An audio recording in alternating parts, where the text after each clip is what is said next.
last Sunday in the liturgical year. And so today we celebrate the feast of Christ the King. Now, 100 years ago, you wouldn't have been able to say that because this particular feast day, and that's why we've gone white, was only inaugurated in 1925 by Pope Pius XI. And it was in reaction to the rise of fascism and secularism throughout the world. And it was hoped that by establishing a feast day of such solemnity, people would understand that the church has a right to freedom and that Christ must reign in our hearts and minds, our wills and our bodies. And the focus was on the kingship of Christ and the role of the church as the body of Christ. Now, we use colours to help us mark the liturgical year, and you'll see that particularly in the clothes that Anne and I wear, in the colour of the fall up here on the pulpit, and the colour of the bursen veil on our chalice at the front. And these colours help us to mark the different seasons of the year. Now, with the church, so we like to do things differently, and next Sunday is the start of the church year, the first Sunday in Advent, and our colours will go purple as we go back to the beginning of our story.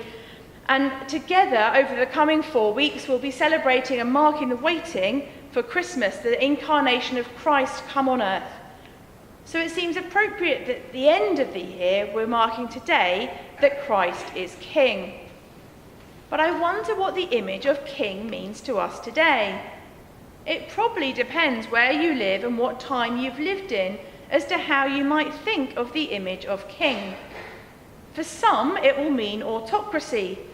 But in this country, we've not had much in the way of autocracy from Buckingham Palace for quite some time, I'm glad to say. I think here we're particularly good at pageantry with regard to a king, as recent royal weddings have shown. And a few years ago, I was privileged to attend the Queen's coronation anniversary service at Westminster Abbey. And I sat between a beefeater and Douglas Hurd, and there was an awful lot of pageantry on display there.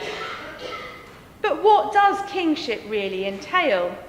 Is it about wealth, power, responsibility? Where then does it lead? Does calling Christ king maybe have a whiff of oppression about it with possible abuse of power that we see? There aren't many absolute monarchs left in this world, and mostly I think that's to ensure that the power is curtailed, because very few people can live up to our idealised view of kingship. In our reading today, Pilate asked Jesus, "Are you the king of the Jews?" Jesus doesn't give a direct answer. He says, "Is that your own idea, or did others talk to you about me?"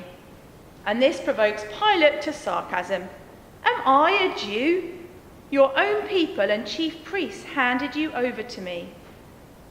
And I think this highlights the extent of Jesus' rejection, even by his own people, which perhaps is fulfilling what it says at the beginning of John's Gospel, that Jesus came unto his own, and his own received him not. And yet this was their king. I think perhaps it's easy for us 2,000 years later to look back on these stories and really criticise those that handed Jesus over. It's easy to look back and want to make the Jewish leaders into the bad guys. And I think we can still see a lot of anti-Semitism in this country and elsewhere that stems from this sort of interpretation. But I think that ducks the uncomfortable question for us. Would you have recognised Jesus as king? Would I? Jesus doesn't really fit the picture of king that many of us, even today, would have.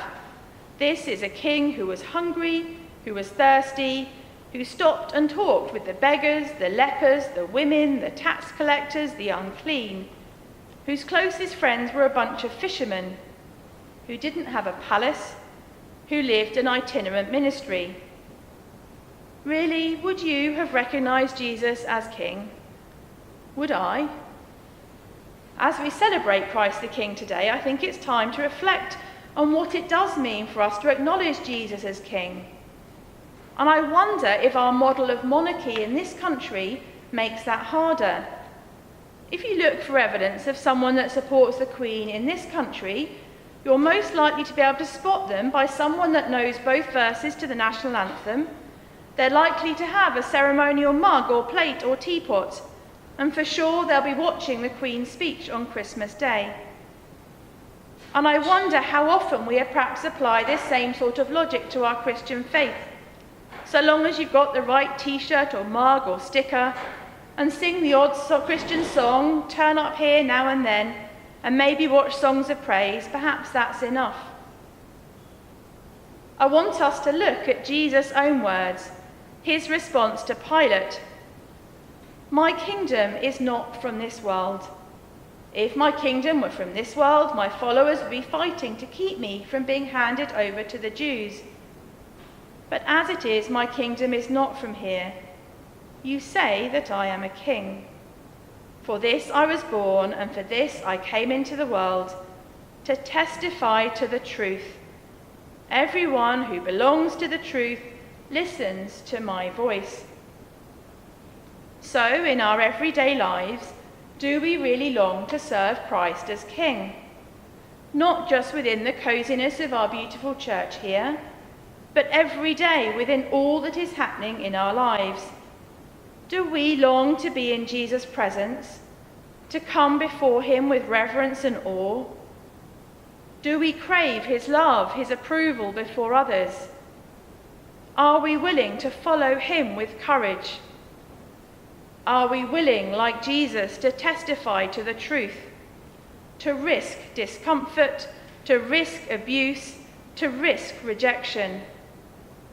What would it look like for Christ to be king of your heart, your mind, your strength, your will? Just before I finish, there is one more name for today. Today is also known as Stir Up Sunday. The Book of Common Prayer collect for today begins with, "Stir up, we beseech thee, O Lord, the wills of thy faithful people." These words reminded people to go home and stir up the mixture for their Christmas puddings. Maybe that's a helpful reminder in the run-up to Christmas. I don't know if anyone's going home to cook their Christmas pudding today. I'm not entirely sure that's what Cranmer had in mind when he wrote the prayer, but Stir Up Sunday has got into the national psyche. I think Waitrose are using it in their adverts this weekend to remind us, and that comes from the Book of Common Prayer. Cranmer was inviting us to stir the people up to live the sort of life that Jesus wanted of them. It is up to us as we approach this season of Advent to work out how, or indeed whether, we will respond. To love God is to love what God has made. To love one another is to love the one in whose image we are made. And to love our neighbour as ourselves is to recognise the divine image in others and in ourselves. So this Stir Up Sunday, are we willing and brave enough to pray the prayer, "Stir up, we beseech thee, O Lord, our wills"? It's a hard one. Are we willing to love those around us, to see Christ in others, and to love the people God puts around us? Amen.